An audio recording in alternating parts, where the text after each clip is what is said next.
break, the different ways. Oh, I'm touching your slides. I'm sorry. It's okay. Oh, don't touch someone's slides, right? Come on in, have a seat.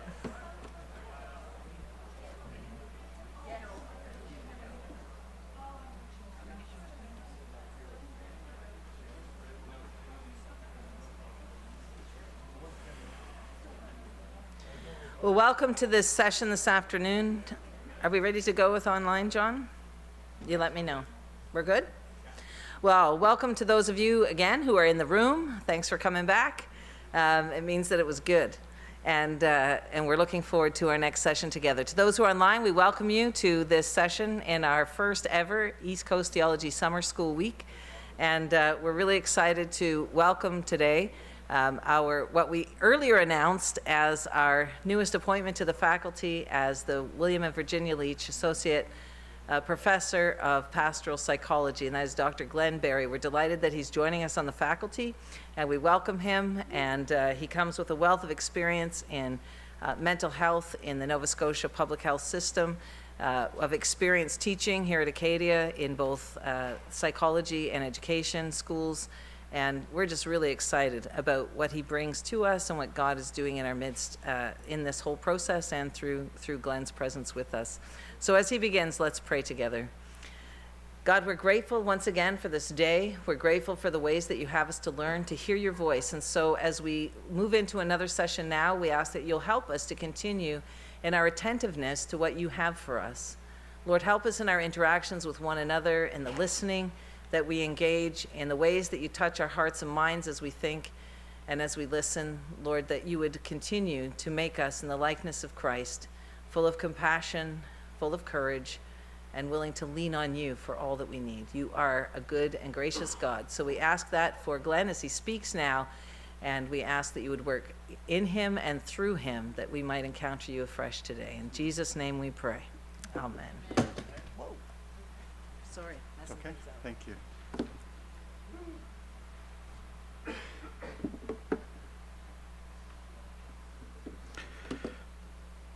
We had lunch, and then we've had a seminar and a break. Are you feeling it? Have you done this before? 2 seconds, 20 seconds. Just bring yourself to the front of your chair as best as you can, as far front as you can. You don't have to do this online, but God will know. Okay?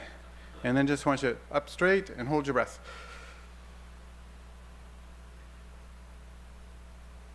That's good enough. Thank you. So, sometime tonight or tomorrow, somebody's going to ask, how did this go? And I like using phrases like, on the edge of their seats. They were breathless.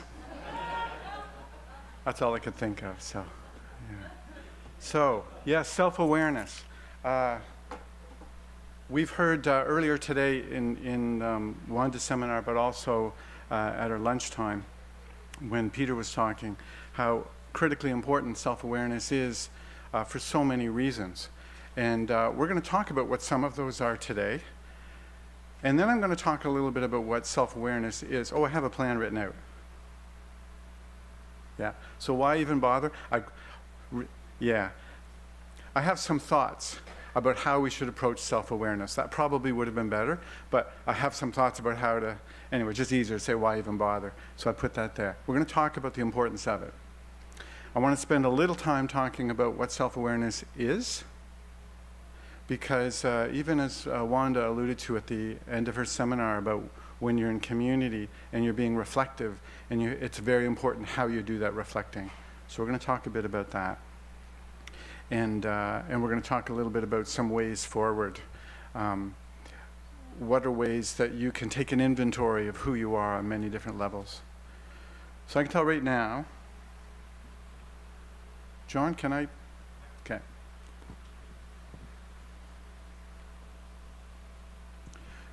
Hello, hello. So if there was one comment one thought that I want you to leave here with, it's this one. The idea that different vessels serve different purposes. How has your design served yours? And I'm hoping that that becomes more and more important and more apparent as we talk today. I'm going to start out with a quote here. If you have ever felt like nobody cares about you, try missing a few payments. It's not my quote, but I've used it many times.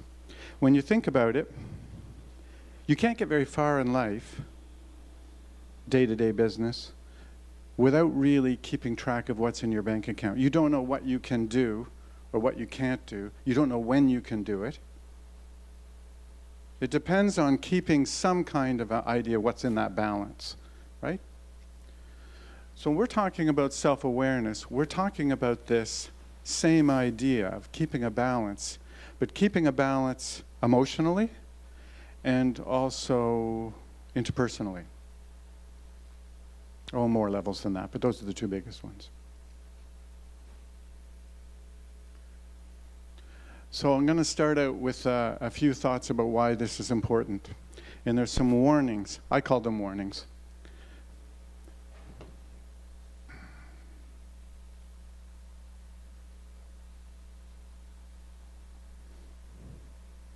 A couple of warnings from same chapter in Corinthians. When they measure themselves by themselves and compare themselves to themselves, they show how foolish they are. So I think this is God's Word translation. I don't know if that's good or bad. It's just a translation I like. I'm not trying to make a statement. Just settle down. Okay. And a little later on in that chapter, for it is not the one who commends himself who is approved, but the one whom the Lord commends. And I just love that idea, or the truth, that it's not a matter of just being self-reflective until you are content. We're being self-reflective for a much broader purpose than that. A couple of other warnings we get.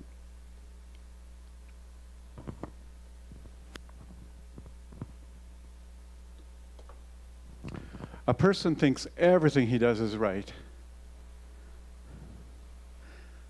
but the Lord weighs hearts. And another one, it's kind of a favorite of mine. The human mind, or heart, is the most deceitful of all things. It is incurable. No one can understand how deceitful it is. I know, right? Let's just go home. Right? It's one of those times, aren't you glad this isn't like the only verse in the Bible? Right, that we're left with that? Because we're not left there. Of course we're not. But good to be reminded, maybe I'll say it again and again, that this idea of understanding ourselves is not about comparing ourselves to other people. It's not about just about contentment. There's an understanding with a much greater purpose to it. So some other reasons I'll just mention here. Ways that we might move forward even. Examine me, O Lord, test me, look closely into my heart and mind. To me, it's reflective, but it's effortful. It takes intention to do this. A motive in the human heart is like deep water, and a person who has understanding draws it out. And then two last ones here. The Lord told me, my kindness is all you need. My power is strongest when you are weak. And lastly, God didn't give us a cowardly spirit, but a spirit of power, love, and good judgment. So there's a few things that come together here. The idea of understanding yourself, your mind, your heart, it's intentional. It's not about just feeling good. And there's an understanding that not only the strengths are important, but the weaknesses are important as well. So these are some thoughts I want to emphasize in the next couple of moments here.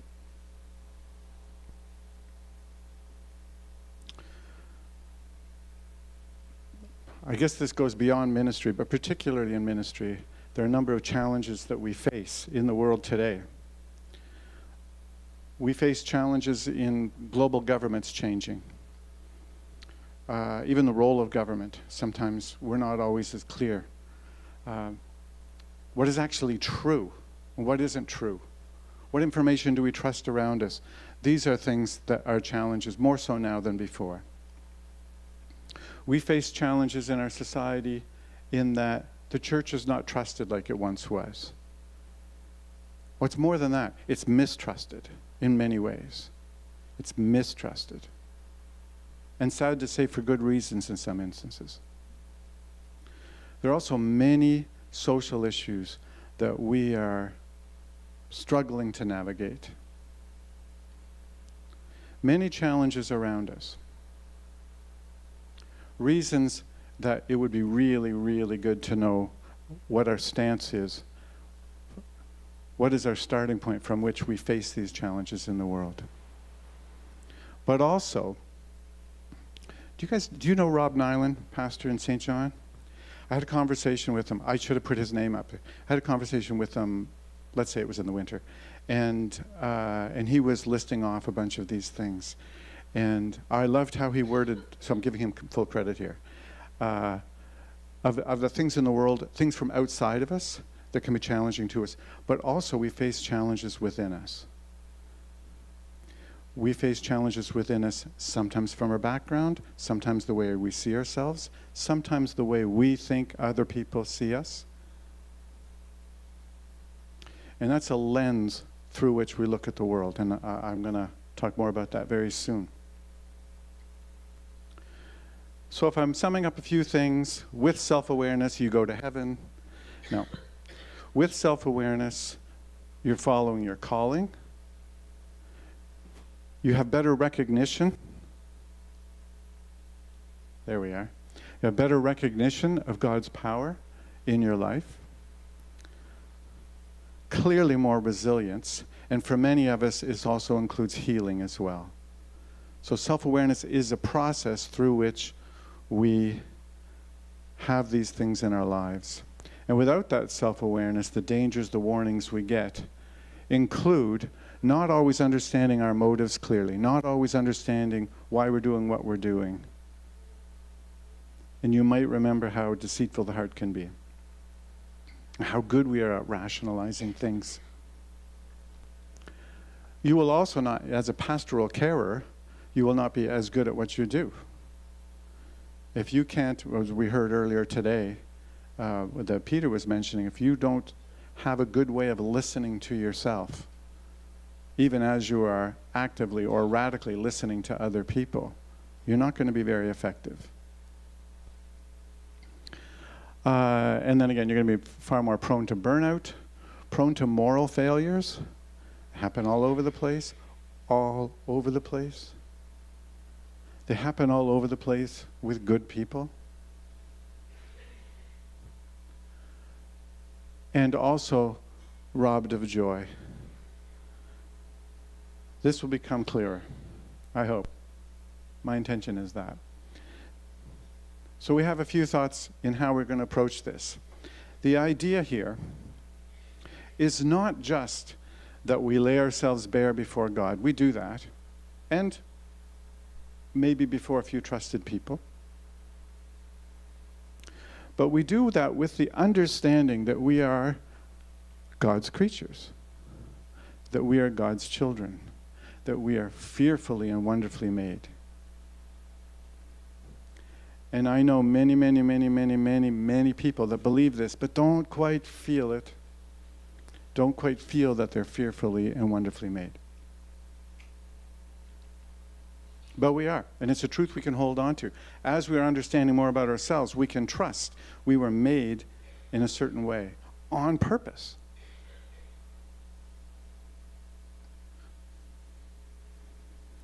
God designed you with full understanding of the things you would encounter and the choices you would make. We all know that to be true, right? We don't have difficulty understanding that. I don't think that's theologically questionable.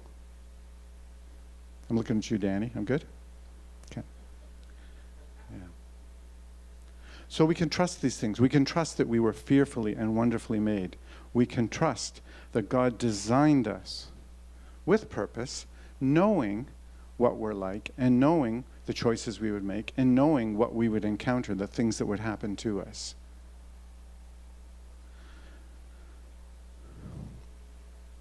So this whole process doesn't have to be comfortable, but I don't know that we need to be afraid. I'm quite sure we don't have to be afraid. One of the last thoughts, actually that's not true, it's not one of my last thoughts. Another thought is this idea of that we look at our strengths and our weaknesses, that both are important. And I love this image of not just being broken, which is a powerful image, and I get that, but I'm emphasizing more the idea of broken-inness. And I know you can use other images. I just don't know much about horses, so it's a baseball glove.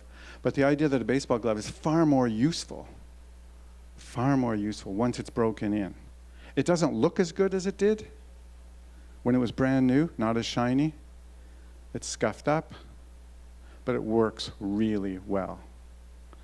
Some of the weaknesses that have happened to the baseball glove have actually made it far more useful. Okay. So we have this idea that God has made you the way He has. He has understood what you would go through. You're fearfully and wonderfully made. And this sense of all of these pieces fit together. The good things, the bad things, our strengths, our weaknesses, that there's a plan and a purpose to these things. I already said that, but you can read it. This is the approach when we come towards self-awareness, that we're looking at all of the pieces. It's not self-improvement. Maybe that will happen, although I'd rather call it growth. But this is really about understanding how all the different pieces of us fit together. So, this was made abundantly clear to me one time. I was at a seminar. It was a worship leader workshop. And they had us make paper airplanes. And by the way, spoiler, if you're ever at a worship leader workshop and they get you to make paper airplanes, just make a normal one, okay? But the point of this was to demonstrate how the rules of the world just don't fit with the way God does things. And it's something, this was probably 20 years ago, and it's still, I'm going to get emotional when I talk about it today. So incredible. We were asked to make paper airplanes, and we had different designs that we could pick from. There was like the normal one, I don't know what you call it. It's just sort of a straight arrow one that you throw. And then that you should pick. And then there's other ones that you would do these little dipsy doodle things. You're supposed to pick one that kind of picked your personality. So you can imagine which one I picked, right? A dipsy doodle one. They made it sound better than that, like adventurous and goes off the beaten path and things like that. Anyway, first task. We were at one end of a room, the other end there was a target. We were supposed to get our planes to that target as efficiently as possible. So the people that did these straight flyers, these arrow ones, you know, like 3 throws, boom, boom, boom, they hit the target. Me, on the other hand, throwing this airplane, and it ends up like behind me, and throwing it again and then over there. There was just no sense of where it was going to go, certainly not where I wanted it to go. And what was clear was, in this context, people that had certain attributes, certain strengths, could easily reach their target. They could reach their destination. And the rest of us felt like idiots. So then we changed the rules up. Rather than hitting this target, we had to try to, there was one person that was designated as God. It was not me. And God would roam around the room and come up with things. And our job was to touch God with these planes that were representing us. We were trying to touch God. And I'll tell you, it was very frustrating for those people who had the straight arrows because it didn't work anymore. God would move. You'd throw it, and then God would go over there.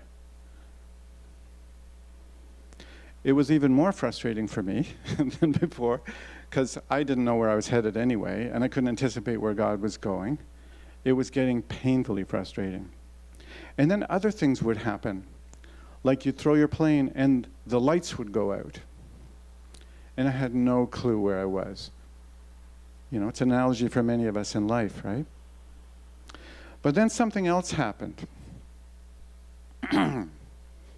Somebody came up to me, grabbed my arm, and said, God wants me to take you to him to touch him right now. And walked me over, and I was done. He was a friend of mine. It wasn't like that big of a deal. And yet it was so emotional. This idea that we are not seeking a destination where if we accumulate all the right strengths, then we're the best. We are developing a relationship with a person, and the strengths and the weaknesses are all part of that. My favorite event of that day, other than that, was one guy took his paper airplane, crumpled it into a ball, and threw it and hit God. I loved it. Just sort of destroyed whatever he was, crumpled it up, and just threw it. Thought, wow, he had guts. Yeah, he was somebody that would do that too. So we're left with, as we're looking at this self-awareness thing, we're looking at strengths and weaknesses. We're not looking through the world's eyes. We're not looking at what is best as far as the world sees it. But how does God see it? And I'll tell you something about, I'm not going to say a lot about this, because it's not actually clear to me which one is the world's eyes and which one is God's eyes. You could go different ways. I'll leave it with you. But I think my point is made. When we're trying to understand ourselves, it's not about bestness. It's about understanding for purpose. And the purpose isn't always a clear destination. We're often not given a map. It's more a compass direction.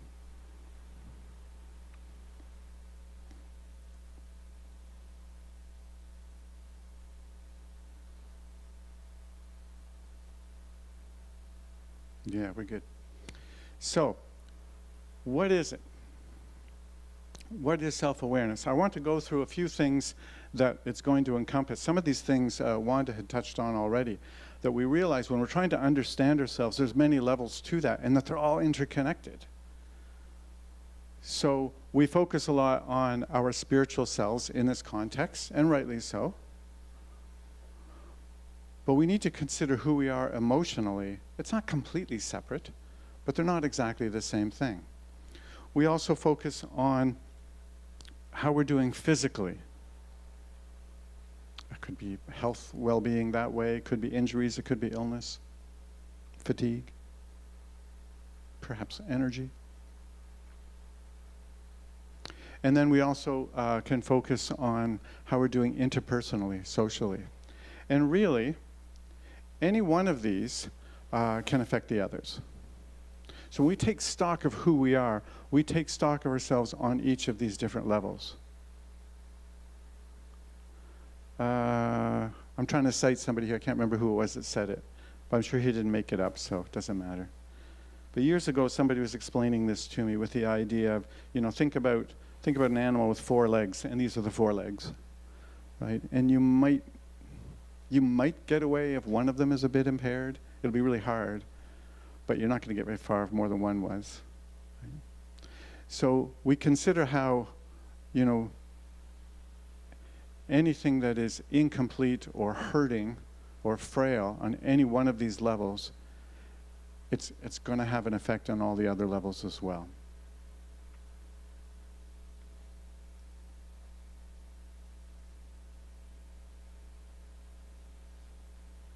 So the idea of self-awareness is that we're looking through a lens.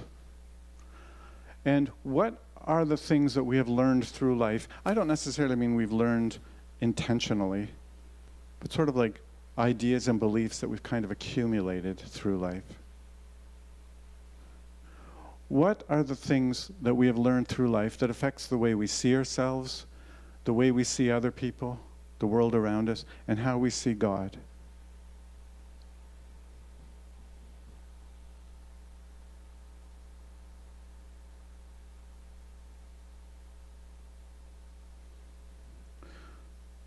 We're also going to consider what are things that we feel very strongly about.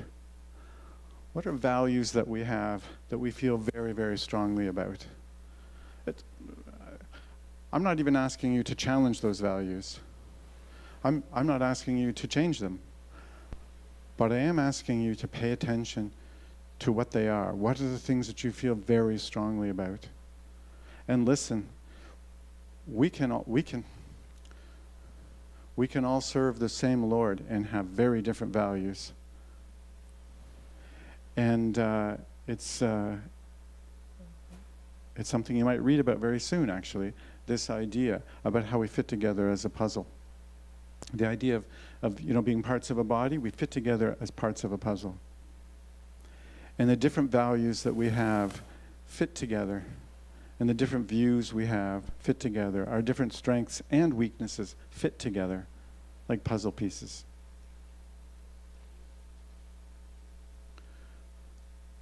And also, recognizing that our lens, this is something that Wanda had mentioned as well, our lens through which we see the world and we see ourselves may not be accurate. It depends on our experiences. And our experiences might not be balanced. It's just sort of what's happened to us. That doesn't mean it's always something that should have happened to us. It doesn't mean we've seen both sides of the coin. It's just been our experience. Also, our emotions form very strong filters. So, people who are really anxious and afraid a lot, they'll notice threats really quickly. They'll notice things that other people won't even pick up on. Right? They're just very good at noticing those things if you're in a state of fear. If you're in a state of anger, you're going to notice threats in a different way. You're going to respond differently, but you're going to pick up on things that seem malicious very easily. So depending on the emotions that we might have, maybe that they're a little bit more intense than they are for other people, that's definitely going to shape our lens. It's going to shape our lens as far as how we respond to others, but also how we even perceive them in the first place.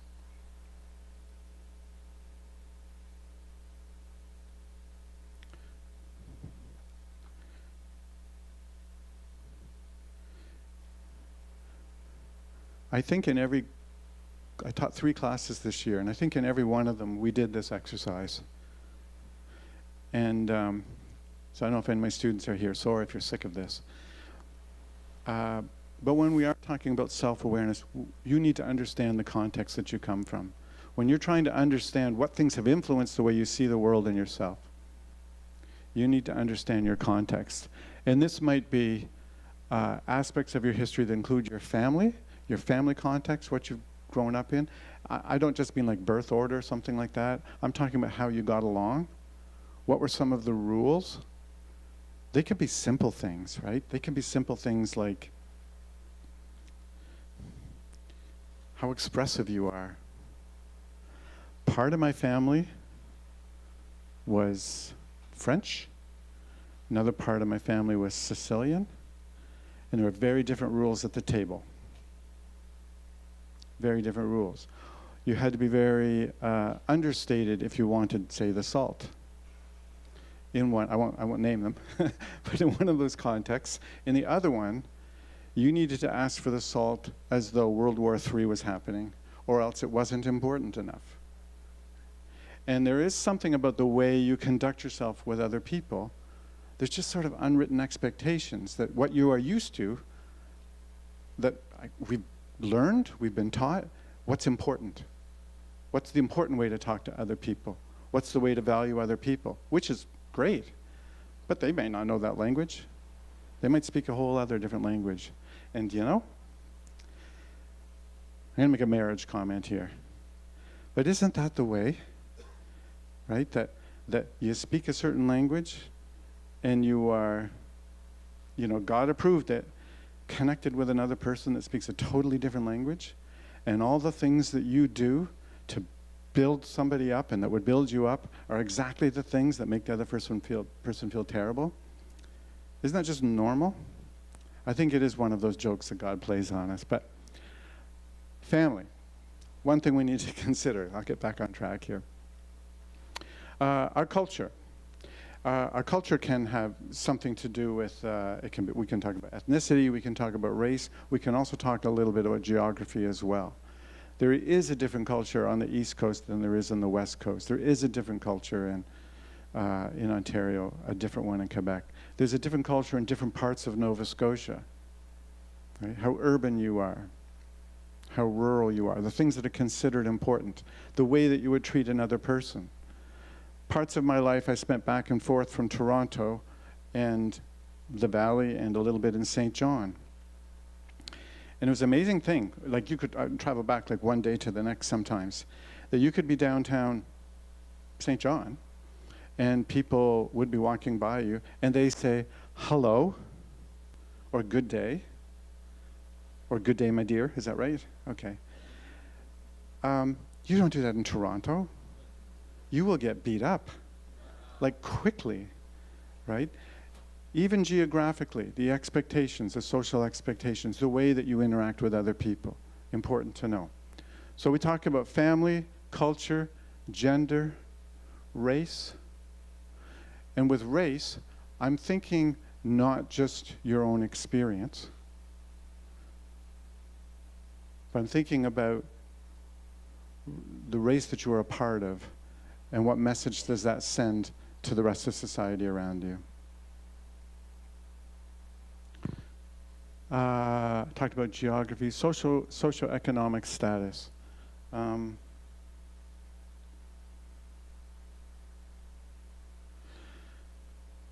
debating how much I'm going to get into that, but I guess what I do want to say is recognize the poor are very rarely looked upon favorably. They weren't in the Old Testament, and they still aren't. I'm not positive. Do we have an Old Testament scholar here? Just a Bible scholar. I'll go with that. Okay.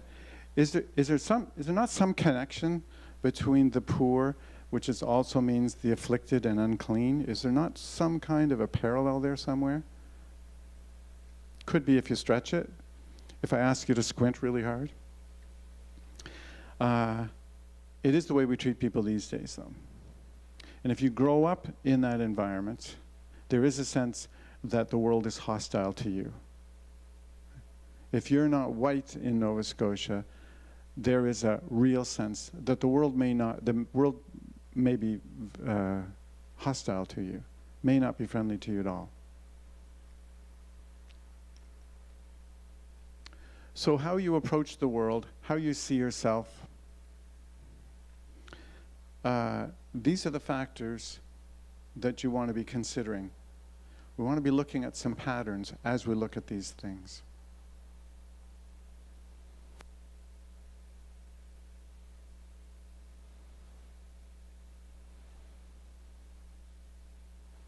I'm not advancing here, John, can you?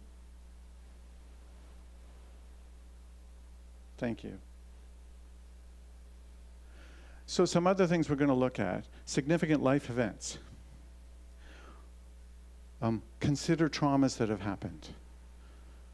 Traumas that you've experienced or somebody close to you have experienced. I mean, clearly these things have an effect on how you see the world, how you're going to interact with other people. Consider successes and failures. Another thing I wanted to mention earlier today. Consider how both of these things contribute to your sense of value.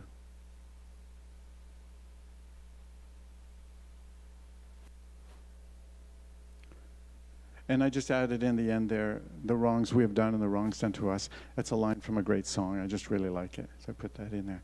But I love that. In that song, it has to do with the wrongs we've done and the wrongs done to us are nailed there with him on the cross. And I also think of it sometimes, the things that we can lay down at his feet. Really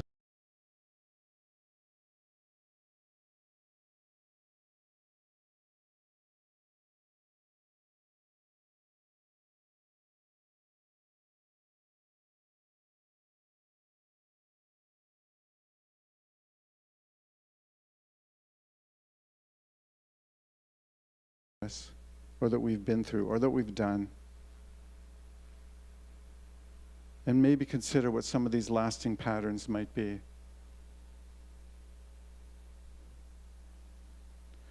Sometimes we're not always aware of them, and that's kind of the point of this. You want to think about what are some of the things we tend to do without thinking.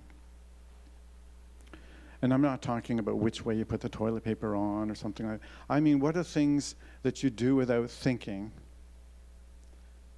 in the way that you react to other people? Are there situations that you avoid? Are there people that you avoid?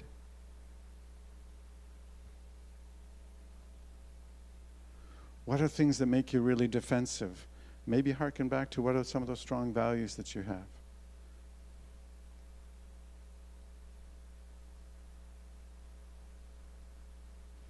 So again, when we're talking about self-awareness, what is it?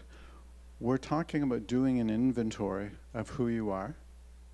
Consider yourself on a number of different levels: physical, mental, emotional, spiritual, relational.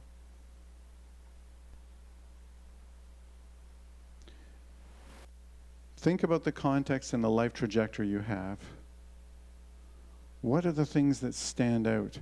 The feelings, the interactions you have that stand out? What kind of patterns are there?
As you do this, you might come up with some patterns that will emerge. I have two different lists here.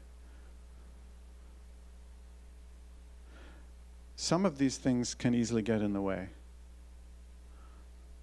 Do you notice that maybe shame has a big role to play in the way you see yourself? Does shame have a big role in the way you interact with other people? Does shame have a big role in the way you approach God? Does shame have a role in you avoiding God? What role does mercy play in your life? What role does pride play in your life?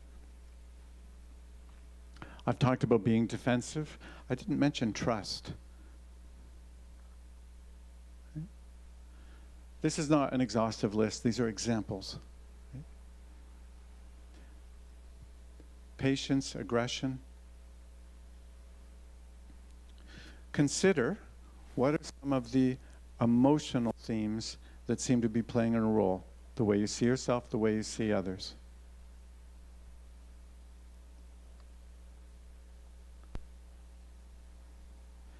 At a higher level,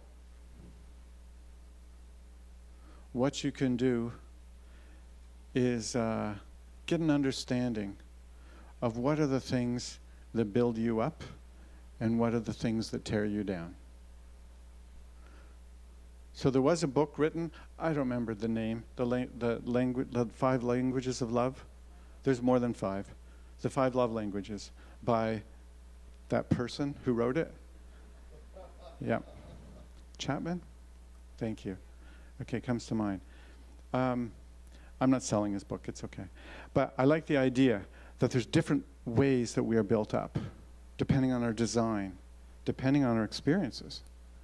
There are different things that will build us up. There are different things that make us feel valued. And we will feed off those things. A book that has not yet been written, I'm going to write it someday, is The Languages of Stress. And what are those unique patterns that drive us crazy, that make us feel worn out, make us feel devalued? What are the things we avoid, we resist, or we fight against? If you want to understand what your motives are on an average day, get a good idea of what are the things that make you feel valued, what are the things that make you devalued. What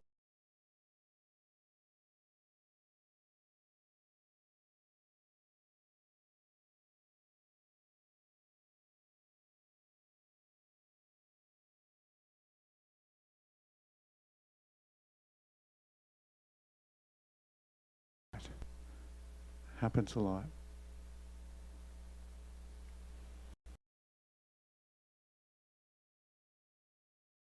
Might some of these patterns either enhance or get in the way of our calling or our ministry?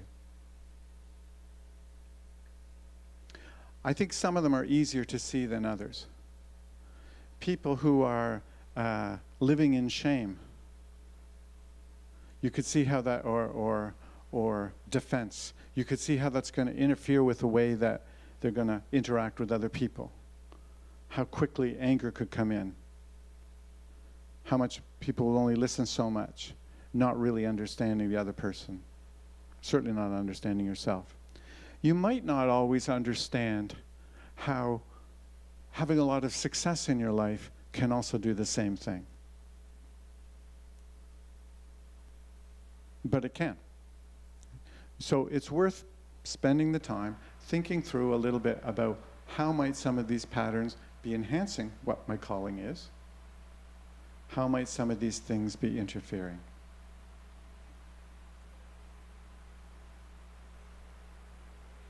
Okay, some ways forward. I'm going to recap. We know that God has made us. We know that He knew what He was doing. We know He's called us to a purpose. We know that He uses our strengths and our weaknesses to fulfill His purposes. We know that He wants us to rely on Him to make us complete. And often does that through each other, eh? Rather than us accumulating all of the right abilities and just doing everything on our own strengths. It never quite works.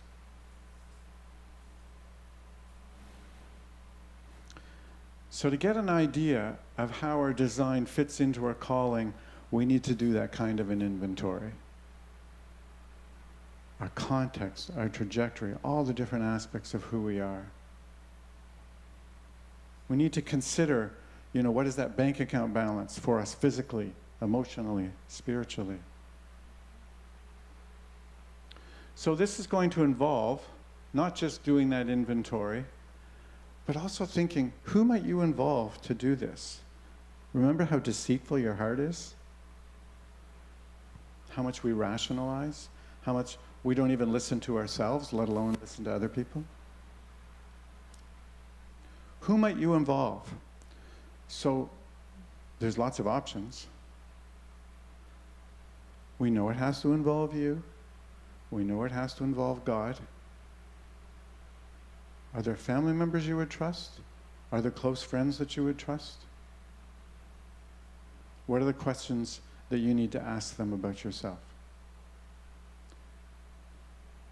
There's also,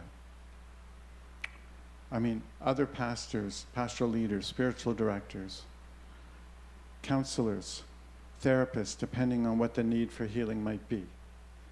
That can be very appropriate, depending on what you might uncover in patterns of your life. But you can see how not knowing these patterns can really easily interfere with your ability to deal with other people. Oh, sorry, I forgot to mention the bank account again. I'm going to in a couple of minutes. I'm going to go through a whole bank account analogy with you. It's really important as you are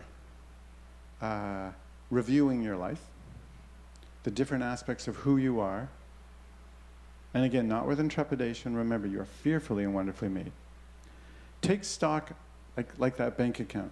Take stock of where the balance is, where you are spiritually, where you are physically, where you are emotionally. Are there parts of your life that just don't seem to be going well? Maybe some things are, some things aren't. There is a bank account analogy that's going to help do that. Other things to consider when you are doing some self-awareness exploration. You might need to do some research. You might need to do a little bit of research doing some surveys or personality testing. I'm a little picky about what personality tests people use, but I'm not going to bring that up right now. Some of them are better than others. Some of them, you could go online and find out what kind of forest animal you are, and it'd probably work just as well. But if you're really trying to get down to sort of what are your traits, and you want some sort of cold measurements of who you are, it doesn't determine who you are. It's like, these are some tendencies I have. Good to know. Now move on with it. Yeah, there are some personality tests that are really useful. Also, yeah, ask people questions, but hang on tight. Because if you ask, they'll tell you, and they may not know what you want to hear. So maybe that starts with sort of some prayer and openness, and God holds you tight as well as you're going through some of this process. It need not be painful in the end. It's just always uncomfortable because we have this image of what we're supposed to be like, and we're just not like that in real life. So it's just a change, getting to that place of recognizing more about who it is that God has made us to be rather than who we're trying to be. And I mentioned we can make use of doing research with spiritual directors, counselors as well.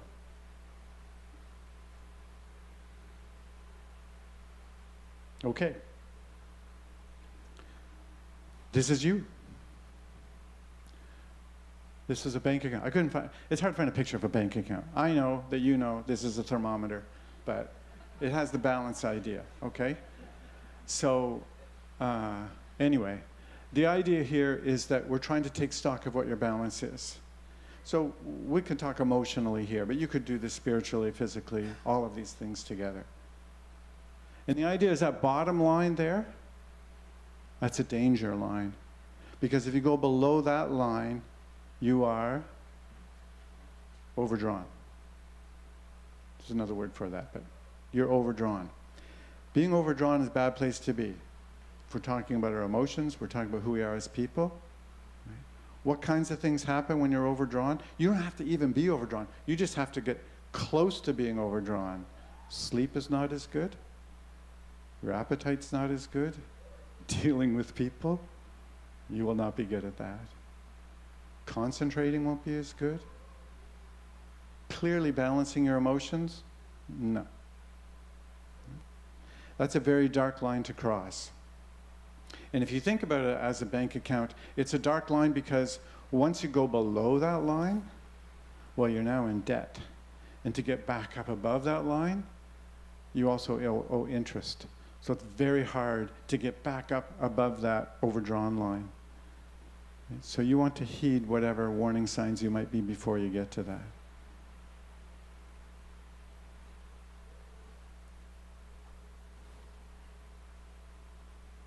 Yeah, it's worth paying attention to what are your signs? What are you like when you're getting close to that overdrawn line?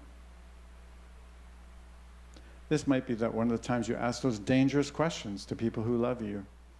What am I like when I'm getting stressed?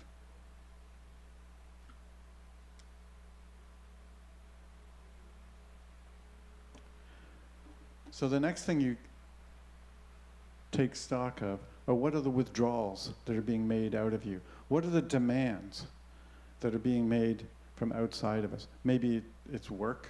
You could love work. It could just be taking a lot of time out of you. That's still important. It's still a demand. I have a house that I make payments on, and I'm okay with the whole deal. Like, it's all right. Like, I'm happy with it. I would rather have it than not have it. But even though I'm okay with it, that money I have to count as being gone. I can't use that for other things. It's used up.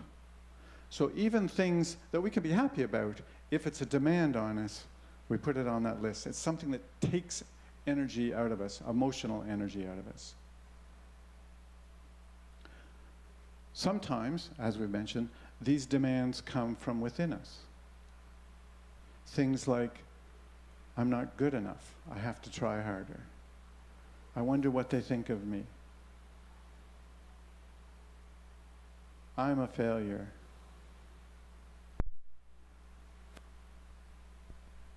I'm ashamed.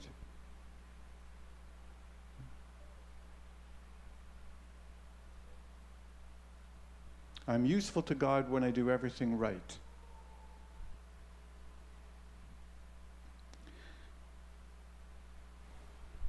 Things aren't going well, so I just need to try harder.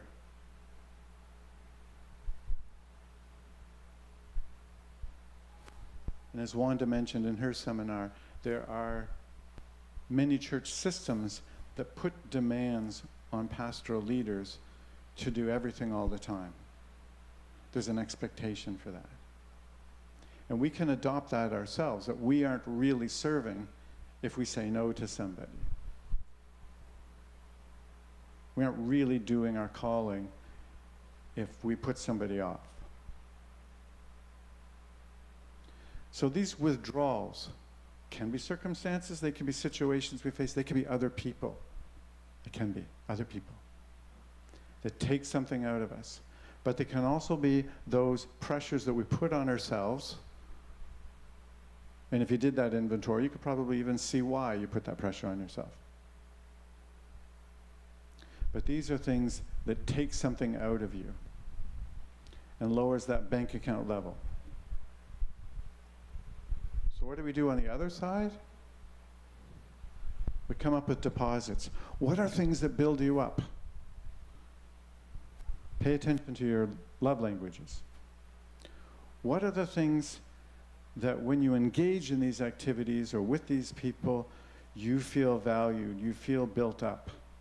There's a lot of different directions you can go. Read Mark 6, there's lots of them, right? Lots of ideas of how you can be built up with rest, with social life. People that you can trust, be completely yourself with. And a few more I'm putting in here as well. Things like exercise. What are you doing to take care of your spiritual life? Leisure. Do you know, did I put downtime? Yeah. Leisure isn't always downtime. Leisure can be like exhilarating. You could go, well, don't go skydiving, but you could. You could go skydiving. It could be like incredibly thrilling. The point of leisure is it's something that there doesn't have to be a product at the end. There doesn't have to be a time demand at the end. It's something that you do for the joy of doing it. But also leisure could be downtime, where very little is happening. It is rest. And the last two that I have there is creativity. Do you know that creativity and stress do not go together? Do you know that you are not physically capable of being creative and stressed at the same time? The way your nervous system works, there's a teeter-totter. It's one or the other. And many people will turn to creative pursuits when they're feeling stressed to help restore that balance. And the last one I put up there is problem solving. Maybe you're good at this. I'm talking about like a problem solving, like there's 5 steps to problem solving, right? And actually just sort of writing some things down and just trying to think through what's the best way to deal with a particular situation. So some people are really, really good at that. You may or may not be, but you can find somebody who is. I'm just saying that's another thing that sometimes, rather than just sitting in the middle of feeling distressed about a particular situation, try and figure out what kind of steps you can make to make things at least move forward. Again, not an exhaustive list, but it's an example, or a set of examples of kinds of deposits that you can make to build yourself up again. So the last step's pretty obvious, right? We start out taking stock of where you are at different levels. Take stock of what are the things that are being taken out of you, what are some of the things being put into you, and then the last step is how do you balance those? Right? I love that, the imagery too we talked about earlier today about the rhythm. So balance, very similar to where that rhythm may be. There can be some ups and downs, and yet things will balance in the end. So really, there's not a lot of choices in how you're going to do this. You can decide what are some things that you can cut out. It's like, of the 10 things that absolutely have to happen today, what are the 5 that are going to be done? Sometimes you might feel like there aren't enough things to cut out. Or, I'm sorry, you don't have enough choice in the matter to cut some things out. The other option is, what are the things that you can build up in yourself? How can you rely on, and make sure that you're relying on, some of those deposits that are in your life now, or reclaim them, or how can you cultivate some more? The important thing about making this balance is that, yes, you need enough kind of going in to build yourself up to cover what's being taken out of you, but the other part of it, it needs to be there at the right time. So if I go back to my bank account, I can't pay the mortgage, car payment, probably a MasterCard bill, get some groceries. Oh, and then next week, I'll put in a check to cover it all. Because in the meantime, you bottom out. You start showing some of those signs of that overdrawn line. So a big part of this is trying to not just balance out what's going in, what's going out in your life, but also balancing out that timing of things. What things do you do daily? What things do you do weekly or monthly or annually?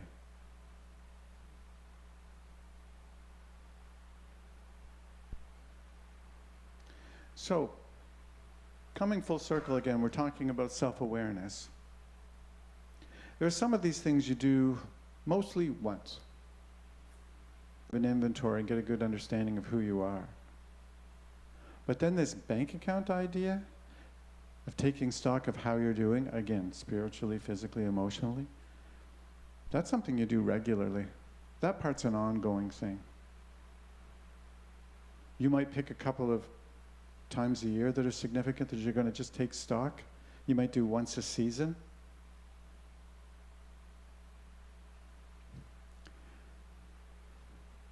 And keep an account of how you're doing. It's really good when you do that without other people coming up and telling you that you're off. Oh, you know that, right? If you start asking people questions and say, I want to know something, for the rest of your life, they will continue to tell you. It's like you've given them the freedom to do that. So like I said, hold on tight when you ask those questions. Yes, and here's my closing thought again, and I'm hoping that this makes more sense than it did at the beginning. The different vessels serve different purposes. You have been chosen before you were born with certain purposes. You were designed for that purpose. So consider your experiences, your strengths and your weaknesses. How has your design served your purpose? I'm going to wind up there, I'm pretty sure. Yeah, I'm going to wind up there. And I wasn't going to, but I feel pressure from Wanda, so now I guess I'm going to open up if somebody has a question. I was going to just run away. But yeah, if anybody had any just comments or questions.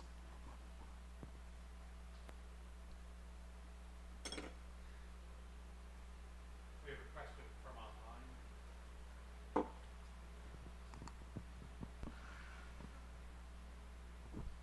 The question comes from Joe Green. It says, the overdrawn line is a very good analogy. It appears in my work as a chaplain as compassion fatigue.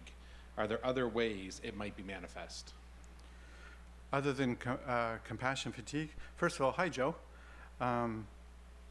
It's good to hear from you, even virtually. Are there other ways that overdrawn line? Yeah.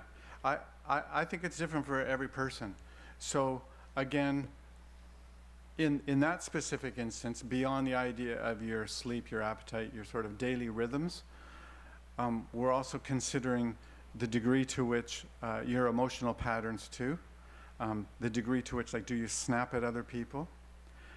If you're thinking about it more specifically with compassion fatigue, I would be looking at things like the degree to which you are paying attention to the person that you're caring for. Consider occasionally, sometimes it means you're thinking about them far too much, but most often it's like a matter of, it's hard to feel, it's harder than usual to drum up empathy for that person.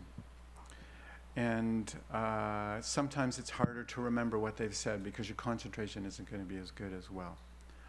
I think I'm addressing what you're saying there, Joe.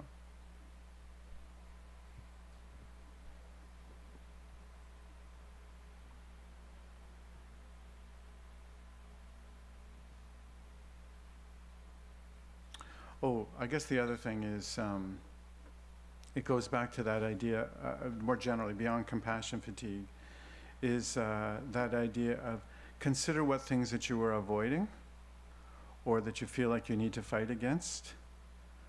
I would look to see if that's a change from usual for you. So it's good to know that about yourself anyway,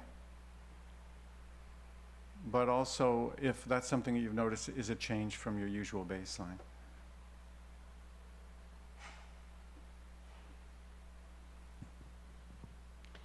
I think this idea of a personal inventory is profound and much needed, but I also know of our human predilection of putting off things that are going to take time and might be uncomfortable. Do you think that that the practice of it would be a good thing to work into a seminary course so that students, pastors to be, would practice it and learn how to do it so that it becomes a little less intimidating? Yes, of course. And there's probably two thoughts to that. First of all, you're right. I feel like this is the same as if you've ever been to a physiotherapist and they tell you, oh, this isn't something that's just happened. It's been accumulating for a long time because this was not aligned right or something like that. Nobody really does this unless you have to, right? People really put effort into doing this once something has gone awry, right? Once they've crossed a line and they need to stop work or they can't even function in their family the way that they had been, or there's been tremendous, mood disorders or moral failures, then people will put the focus on it. So I guess there's two parts. As far as the, part of seminary training, there have been parts of this that have been happening at ADC already. And we've been talking about having like a self-awareness stream, almost like the way that you might have a comprehensive as part of a graduate school. We're not flush with openings to have lots of extra courses, although we did discuss that, and there might be purposes there yet in the future. But we have talked about aspects of this being in multiple courses, including any core courses. Then in what ways do all of these things get covered? So when we talk about pastoral care and counseling, we did that in the winter time. This was part of it, but not completing it. It was a part of it. It was a step. I know they've been doing some level of personality inventories for some time. We're looking at making some adjustments there, but the same idea. But also looking at that not just being this one point in time, it's something that's carried out through the years, that there's different stages to doing this. Now, the other thing like to do is that not everybody that needs this is a seminary student, right? And how do we have, workshops, more than a seminar, that are available to pastoral leaders who are already out there that would have to be guided through something like this. We have resources for things like this within the convention Cheryl Ann offers. Typically, once people have got to a place where they have to do something about it, doesn't need to be that way, but those resources are there. And so we're looking at this as being something that might guide people to those resources, but also they might go another route, and even in a preventative way in the future, a way of keeping healthy, being able to keep an eye on your own mental health, but just as important that you are more clear-minded and clear-hearted, that you can listen to, understand, and love the person in front of you. Yeah, Joel?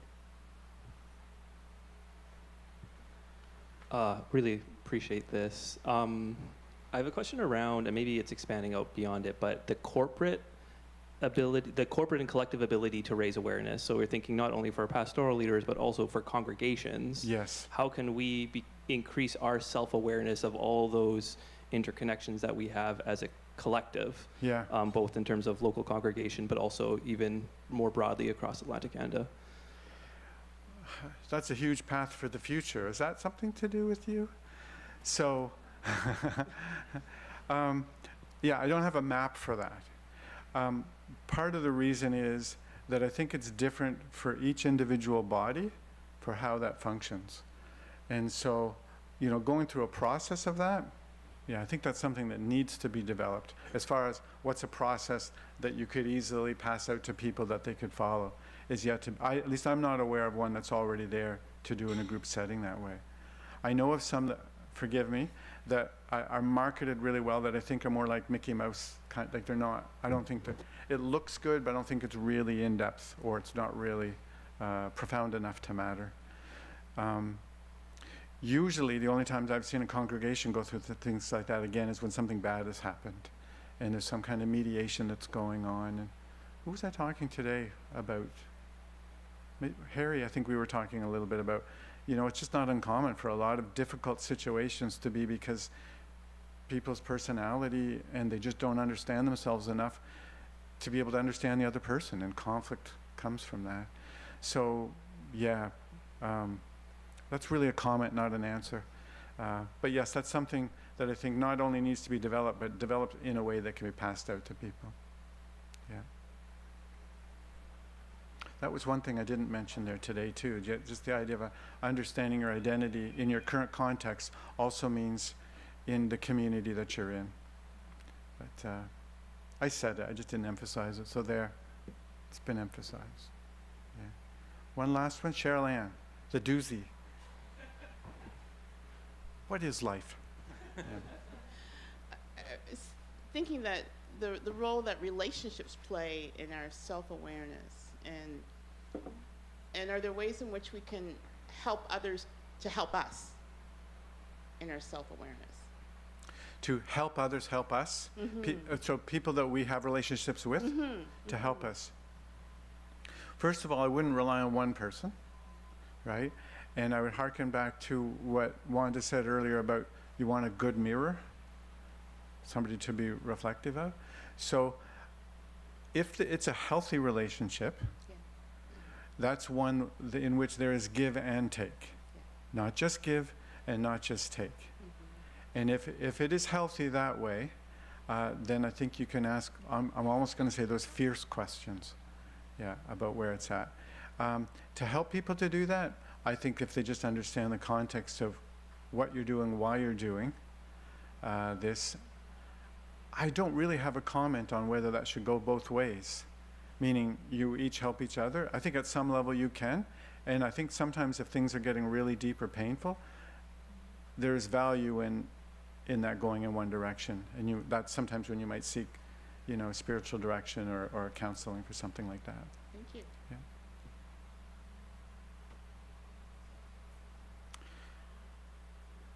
I already called that. That was the last question, I think. So, okay, we're good with that. All right, thank you very much. We'll end here then.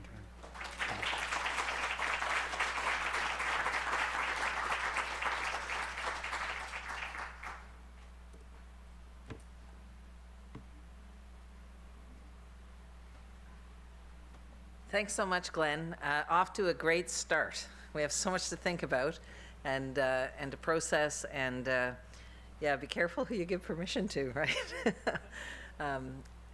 I hope that you will come back this evening.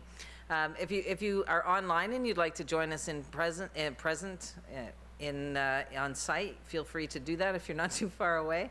And if you have friends or family or anyone you think would benefit from being here tonight, even if they didn't register, the lecture is open, so people can come to that event.